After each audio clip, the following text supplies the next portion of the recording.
nutrition renewal bid. I'm sorry.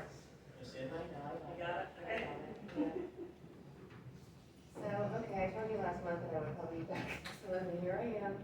There's two stragglers came in, for Mel, which is Jenny O, and Flowers Bakery, which is our bread. So I just asked for approval of those. What's our number now? Is it still, I know you corrected me last time, 65. 65, thank you. That's so cool. 65 systems. School systems that use, all the work Ms. Donna puts in, putting all this together. Am I good? Yep. That's Okay. good. Thank Thank you, you. Ms. Donna, appreciate it. Thank you, Ms. Don. All right, next up, employee volunteer benefits program. Senator? Good afternoon, how are y'all tonight? Good. I'm gonna first start off by giving you all a copy of this information. We'll talk about what this is.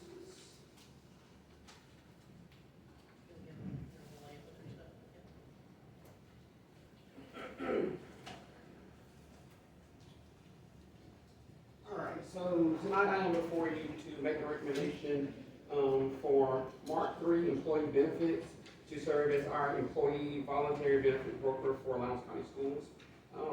I am joined tonight by two wonderful people who have been a part of this process with us, and that is Mr. Rick Ballou, who will serve as the state manager, and Ms. Kristen Smith, who is the account executive, and we are proud that both of them are former educators in the state of Georgia, and so that is a big plus for us.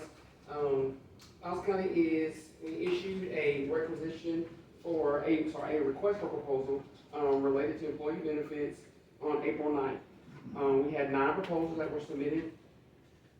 We formed an internal committee that reviewed the submissions and selected the top 4 brokers based on the following 4 criteria. Those criteria were qualifications, experience, and expertise, customer satisfaction and support, fee of services, and references and performance history.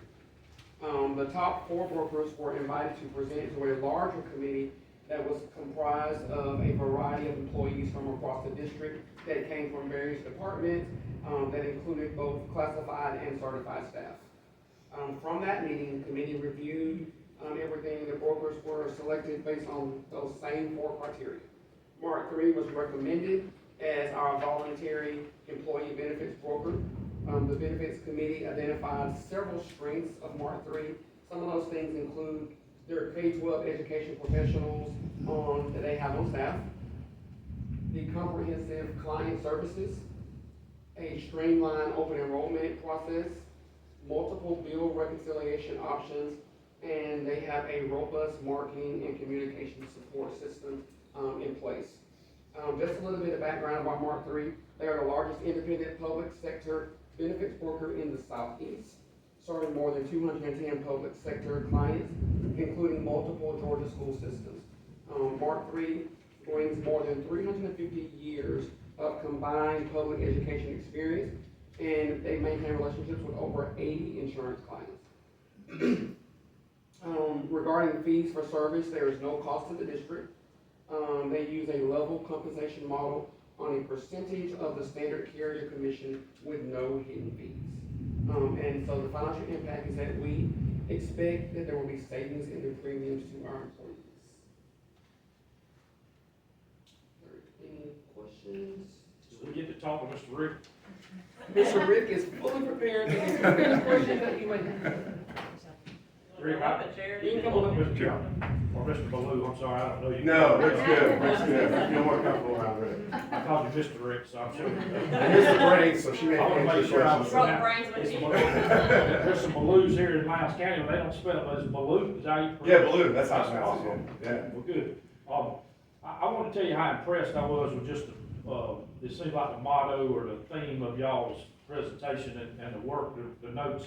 I learned something, been on the board a long time, and I would like for you to explain, because I'd like to hear it from you. I saw the notes, but the heat compensation versus y'all's level compensation and how y'all do it by product line. I mean, I just think, because to be honest with you, we've been doing this benefits committee thing every 3 years, and now I know why we've been doing it every 3 years. Most of it, everything we've done is heat compensation. I'd just like for you to explain that so maybe we could all hear that out of you. I mean, I'm impressed with what y'all do and how you do it. And I found out you was in the school business, so I understand you know both sides of Yeah. of the equation here, so that makes sense to me. But I was just hoping you might explain it to us, this evening. Absolutely. It's interesting because a lot of the presentations that you probably saw in the past or that a lot of our competitors, they don't talk about it. And when I was on the other side, when I was the Chief Human Resource Officer, presenting the boards, I never knew about it either. So, in all transparency, I just thought it's best practice for boards and for executive committees to know what they're getting into. And we are very transparent with what we do. A level comp model basically is, we get paid by carriers. And a level comp is you take less comp over the life of the product. Heat comp is you take a big chunk of comp at the very front end, and then what happens by year 3, there's no comp left. So what happens is you'll have a broker come in and be like, you know what, I think it's time to change that critical illness policy because I can get something better for it. Well, the reason why they're doing that is because they want to get that heat comp again to get paid. So the reason why we like level comp so much is because we don't have, we represent you. We don't represent carriers, we represent the school district, and we want to make sure that for the life of the product, if you like it year 1 or year 10, you don't have to move that product. You can have that product for the life of it. And a lot of times we'll get a really good product now, and if the economy goes bad, they don't offer the same offerings. So we want that product to stay in force for as long as you guys want it to. Right. So that's the big difference between the two models. My whole take on that is we might not need to do, we've done for years on this 3-year cycle. I think ever since, everything I sat on the board, and this really might open up. I mean, I just think it was very, it was eye-opening to me about the heat versus the level. I do want to ask you, you said there are, and I appreciate you shot straight and put it in the proposal.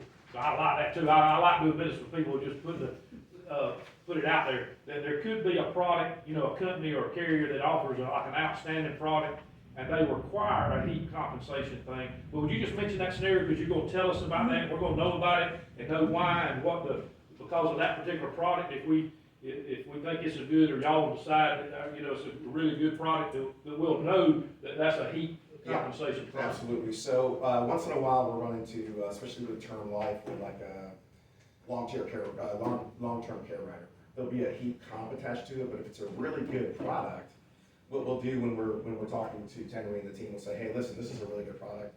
We know we're not going to make that much money, like it goes down pretty much 2 or 3%, right? So you make very little money off of that. We'll tell you on the front end and make sure that you know that, hey, we're not going to look to move this. This one's on heat. You know it's on heat. There's no questions asked. Does that make sense? Yeah. Again, we're working for you. Yeah. So we're just upfront with that. And that doesn't impact your services, just because we're not gonna receive as much compensation year after year after year, it won't impact services that plant receives. Right. And what I love about Mark III too is that we reinvest in your school district. We feel like you're inviting us into your family, and we treat you like that. So a lot of times, like we're gonna pick up your ACA, your FSA board administration, which is quite a bit of money, but we pick that up for you guys. It's an extra added on service. Because of that level of compensation that you've worked out with all the carriers, you really don't care what carrier. I mean, the way you've set your compensation up says you don't care what carrier that we're choosing, or our folks are choosing, or whatever. So, I'm just telling you, I didn't know it until I got into this, but this is something we would need for a long time, in my opinion. It's a step up, step forward. So. In this regard, what is best for the employees is the primary focus. Yeah, absolutely, 100%. And I appreciate your comments. Thank you. Any other questions? Thank you. Thank you. Next up, first reading, IBP. Concerns? You don't have to travel as far now. So tonight, we do have our first reading of IBB policy for charter schools. There was just a change made to State Board Rule 160-4-9-.05, and as a result, GSBA recommended that we remove some previously recommended timelines. If you remember, this was a policy that we revised back in the fall, in August. And so once State Board Rule made this change, we needed to go back in and revise the policy. You'll see in red what we're going to strike out, and it's just the timeline. If you remember last year when we were working through this, everybody kept referring us to somebody else to set our timelines, and they would refer to you specifically specifically in the policies in the state law to go to the Office of Charter School Commission. When you went there, they referred you to somebody else who didn't have a timeline. So you just had to go to the law and attempt to interpret it yourself, so they cleaned it up. Yes. I have a feeling our superintendent might have been part of the reason they cleaned this up, It's because she bothered a possible. lot of people last She did year. a lot of work on Yeah. this one, so yes, it's possible. Thank you. Any questions? Thank you, Ms. Irvins. All right, next up, new Lowndes Middle DOE application. Mr. Fletcher? So what I have is a basic overview and summary of the capital outlay application strategy. This is basically a strategy comparison. We're currently in the FY '27 window, started July 1, moving to August 15. And this is basically just breaking down some figures for you based on the current reimbursement rate of $82 a square foot. Submitting during this current application cycle would allow the project to continue to advance as we currently are. Reimbursement will be based on the current construction cost allowance of $82 a square foot, and we would be locked in there no matter where the project landed. So the governor did approve for the new reimbursement rate of $130 a square foot. However, this will not go into effect until August 20, so it's 5 days beyond that application window.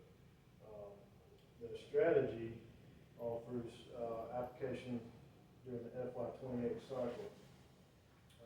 It will not put a halt on project advancement during the development, design, CM, procurement, but it would allow us to be eligible for a $48 increase in eligible cost per square foot. These numbers, just to give you some comparison, currently we are eligible for 31 instructional units. We're eligible for funding at 31 instructional units. Based on the state's formula, that's 69,750 square feet. And at the current reimbursement rate would equate to $6.2 million. If we were to defer to the FY '28 cycle with the new reimbursement rate, same square footage, same IU, which we're currently eligible for, which could change if FTE numbers increase throughout the year, but would put us at $9.9 million, so it's about a $3.7 million increase in eligible reimbursement funds. So in layman's terms, because we've talked a lot about this, that if we have an architect, we can begin planning processes, we can get a construction manager in place, we just don't dig dirt until we can apply for capital outlay next year instead of this year. So basically, this process takes about a year anyway. So if it takes us a year to get there, we're talking about a delay of no more than 5 to 6 months of digging dirt and a potential approximate $4 million that we would receive from the state, more than we would right now.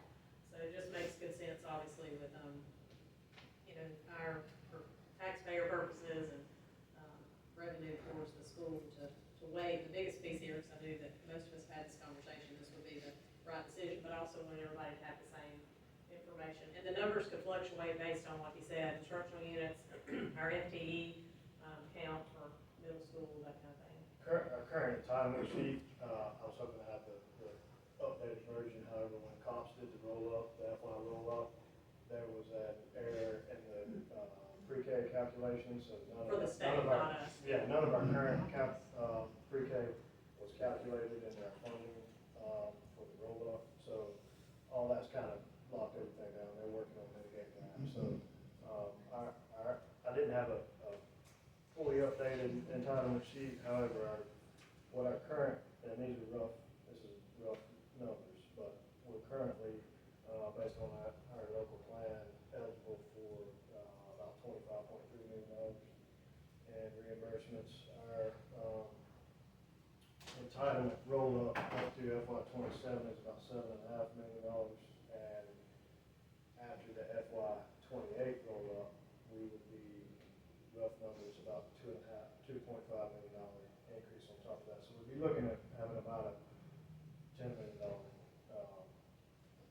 and capital outlay, which would basically fully fund the $130 per square foot at 31 a year. One of the things, just to speak to the background of the pre-K, if you remember, they approved this year for, pre-K units. Historically, they've not been counted in your overall instructional units, so now they can be, which is why the state, with legislation, of course, makes a new rule, and programs weren't there to support it. So when he's talking about the roll-up, that's the state's issue of now making sure we're counting pre-K, which is to our benefit. So this is good for us, because the pre-K units are added, as well as the increase in funding per square foot, right? Can I get a clarification, because, superintendent said we can't dig, can we move dirt? We can't really scratch dirt until, we're approved for the application. The window is really, well, the timeline is really only gonna shift from about, I had, our architect of record, Mr. Keith Barrett, put together a construction schedule based on the two models. And, really the only timeline that's gonna fluctuate is where we actually break ground.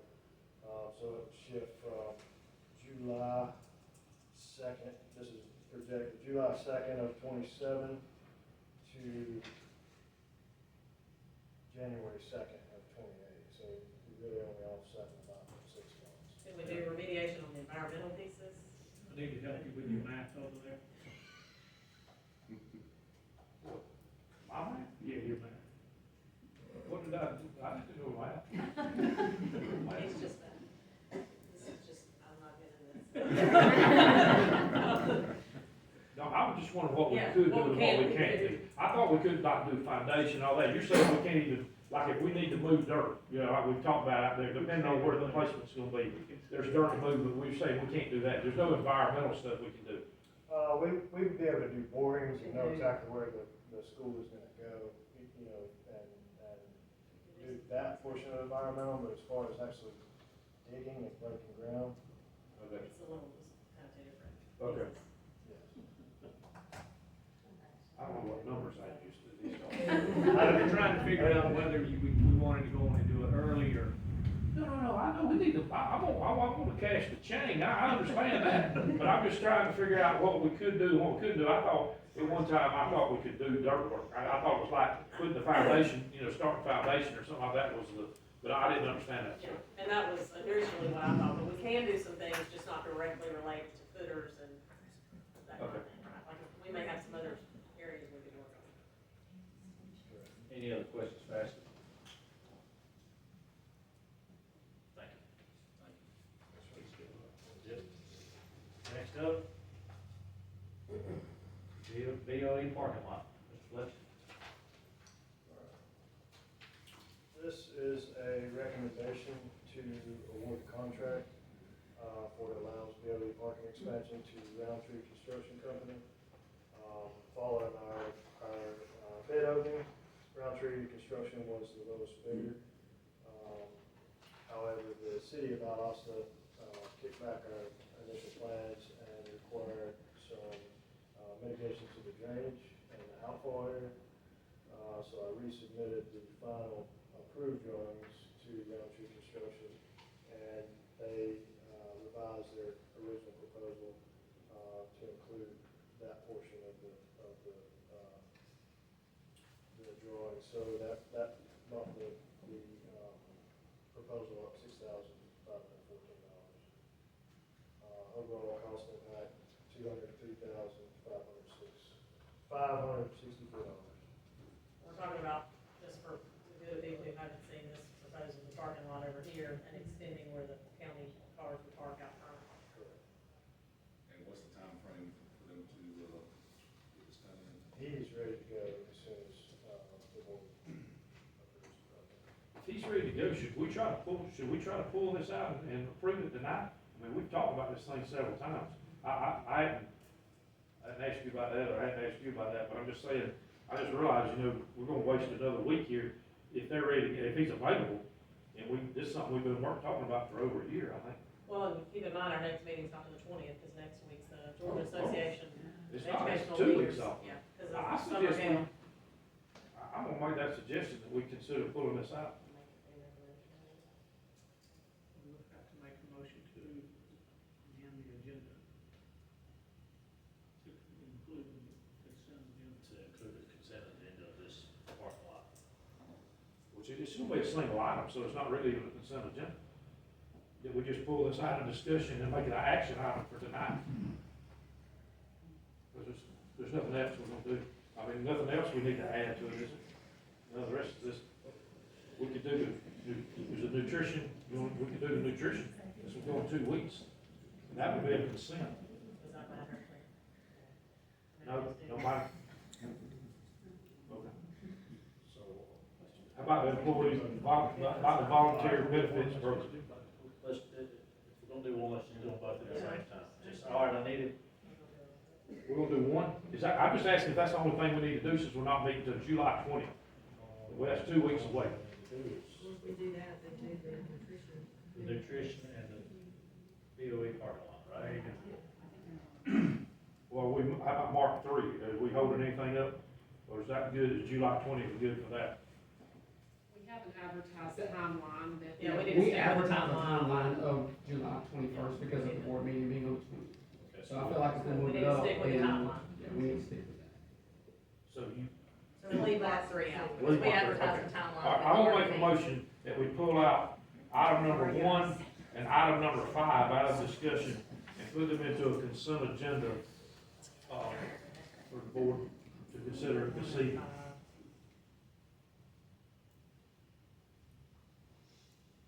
To a consent agenda?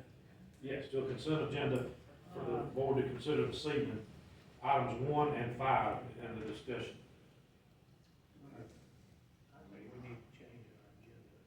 Yeah, I think we gotta make a motion to change the agenda and then. Okay.